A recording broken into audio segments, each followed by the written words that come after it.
Hey everyone, Mr. Sujano here. Duckstation is dead, but also not. Let's get started.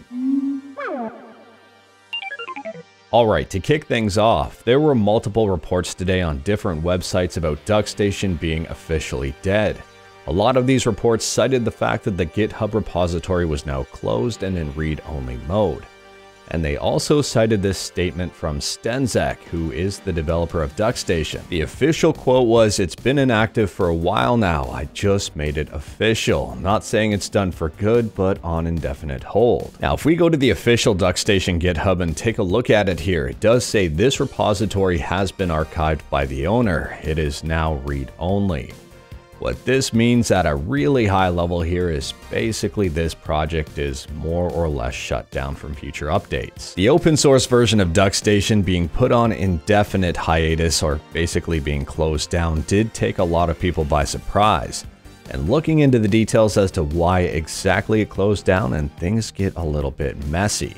This is a quote from Stenzek from 12 days ago. "I'm not doing any new features, no. The only way I would do anything new for Duckstation would be closed source. But there's little point in doing that now since it's mostly finished." And the second paragraph goes on to state, "Anything I do just gets ripped off by a certain front end, which I won't name directly, but starts with R. Including code which was never public being committed in someone else's name. They tried to hide it, but the comments match 1-to-1. I could just send a copyright takedown, but it's not worth the stress to myself." Things get even more unsettling here based on this last paragraph. Public harassment from the lead developer, check the PCSX2 Discord, wasn't enough. They had to leak and claim credit for the private code too. Now at 5:42 p.m. today, the front end that starts with R did post a response to the situation. The post is called "Regarding Duckstation Swan Station." I'll leave a link to it in the description below, and I definitely recommend checking it out. I'm not going through the whole thing here because it is pretty lengthy, but at a high level, it says, "We will inform you of the Duckstation Swan Station situation. We've had mostly cordial relations with Stenzek now for over 2 years, where a Duckstation core was officially provided. Duckstation is licensed under the GPL. For whatever reason, sometimes this relationship was offset by disagreements on Stenzek's side, leading to the core's abandonment. We tried not to address this in public and instead work together again, just like we approached other situations like this where a situation could be resolved." To paraphrase the rest of it here, in 2021 a fork was created called Swan Station. The person who created the fork was apparently working for a company trying to make a profit off of Duckstation, and therefore Swan Station.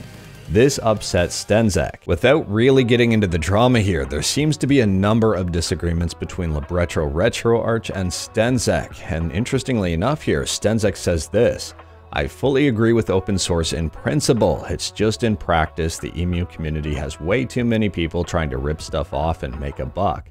The only way to beat them is to commercialize it yourself to some extent, and I don't have any interest in doing that." Talking about Duckstation. Fun part, the overwhelming majority of Duckstation code isn't GPL.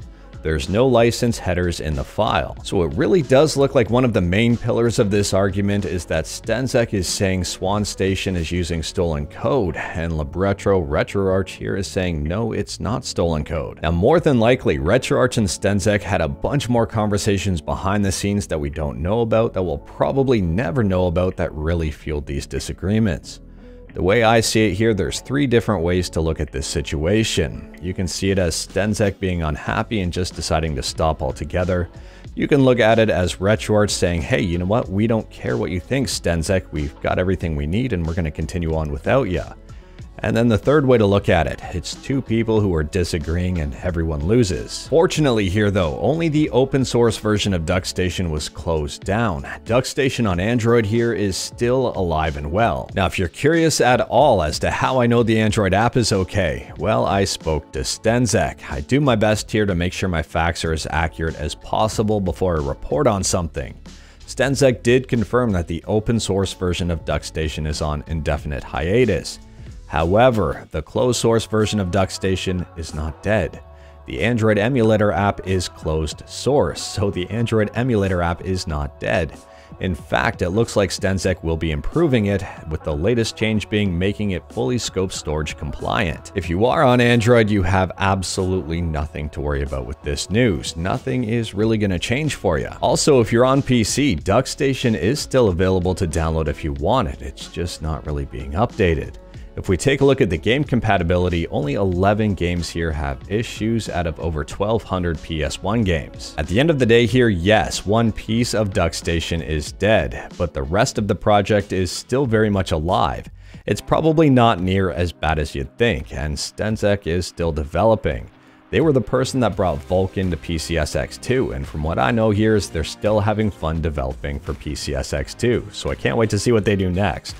If you're wondering whose side I'm on, Retro Arches or Duckstations, the answer is neither. I'm remaining neutral in the matter. There might be some stuff that happened behind the scenes that I don't know about, and I don't think it would make sense for me to make a final opinion just yet. Anyways, that is all I've got for this one. Short, sweet, and to the point, all stuff and no fluff. Let me know your thoughts on anything we talked about today in the comments below. If you liked this video, leave a like. If you didn't like this video, leave a like. Hit that subscribe button, check out my other videos, don't tempt fate, save your state.